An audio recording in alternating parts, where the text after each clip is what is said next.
पीले दांत वाली बहू। रंजना कभी ब्रश नहीं करती थी। उसे कितनी बार उसके माँ बाप पीले दांत वाली बहू। रंजना कभी ब्रश नहीं करती थी। उसे कितनी बार उसके माँ बाप ने डांटा, लेकिन उसका कोई असर उस पर होता ही नहीं था, जिस कारण से उसके दांत पीले पीले हो जाते हैं। शादी के बाद। अरे बहू, वैसे तो तुझ में कोई कमी नहीं है, पर तेरे दांत इतने पीले कैसे हैं बेटा? कैसे मतलब? कोई सर्जरी थोड़ी ना कराई है। वो तो क्या नाम, मैं ब्रश नहीं करती थी तो पीले हो गए। अब क्या करूं? आप कहें तो लाल करवा लूं या फिर काले? यार ये क्या है, क्यों माँ से लड़ रही हो? लड़ रही हूँ?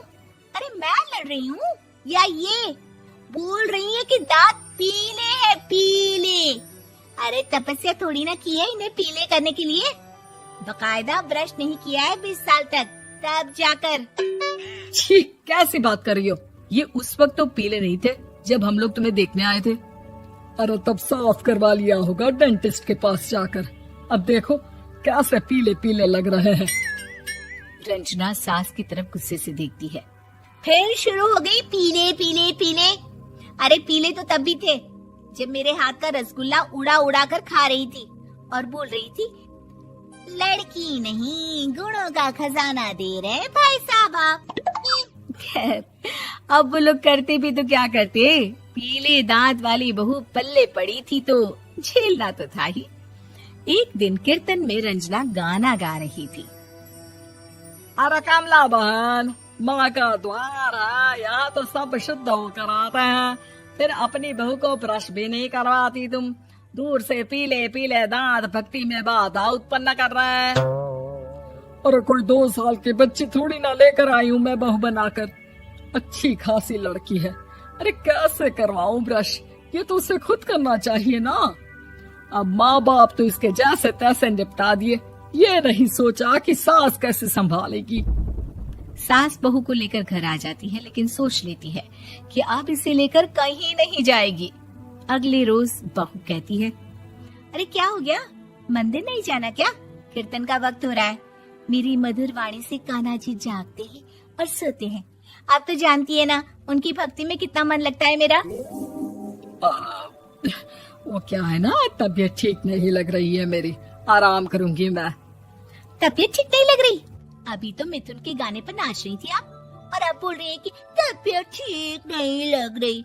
अरे भक्ति में मन लगा लो सासू माँ, ऊपर जाना है, क्या मुंह दिखाओगी आप? हाँ? सास को बहू की बात पर गुस्सा आ जाता है। मैं क्या मुंह दिखाऊंगी, इसकी चिंता तो ना कर, समझी? अपने मुंह की चिंता कर, जो ये पीले पीले दांत लेकर हर जगह पहुंच जाती है। पता है लोग कितना मजाक बनाते हैं। ना जी ना, मैं नहीं जाना कहीं तेरे साथ। तो ये बात है। कोई ना, मत जाओ, मैं अपने कमरे में ही बैठकर भक्ति कर लूंगी। ऊपर वाला दांत थोड़ी ना देखता है, मन देखता है, भावना देखता है।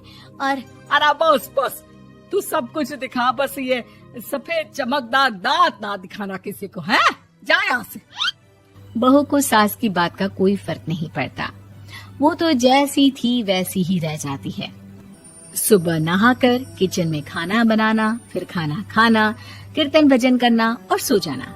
एक दिन, माँ जी मैं सहेली के घर जा रही हूँ, शाम को लेट आऊंगी। हाँ हाँ तो जाना, मैंने कौन सा तेरी आरती करनी है घर पर बैठकर। रंजना सहेली के घर जाती है, जहाँ वो पार्टी में जाने की तैयारी कर रही होती है। अरे शिखा, कहाँ जाने की तैयारी कर रही है? मैं गलत वक्त पर आ गई क्या?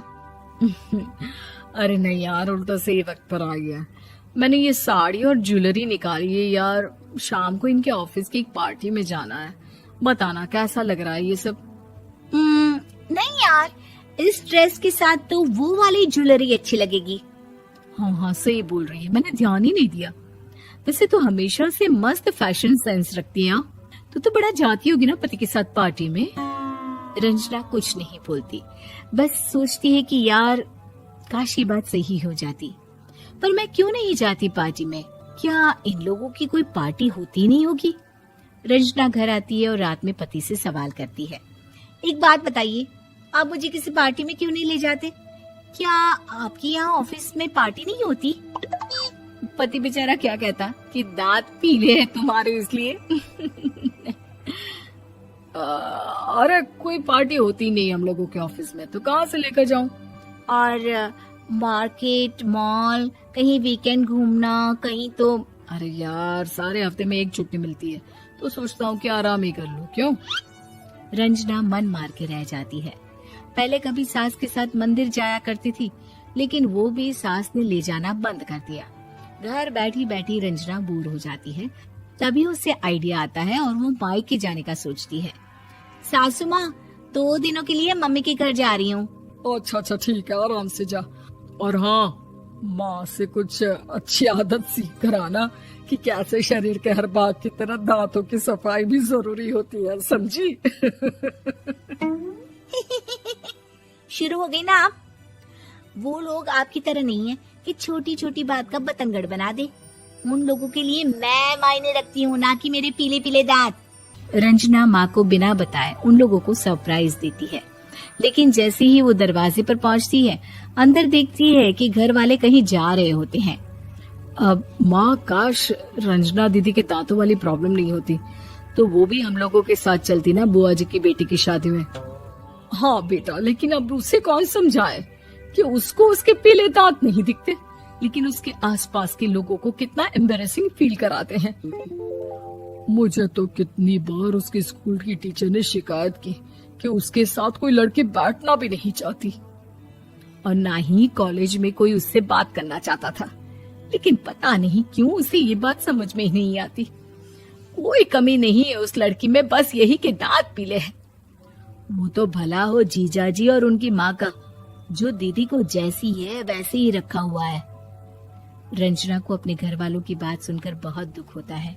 वो सोचती है कि वो क्या करे, लेकिन फिर वो सीधा डेंटिस्ट के पास जाती है, अपने दांत चमकाती है और कसम खाती है कि वो रोज ब्रश करेगी।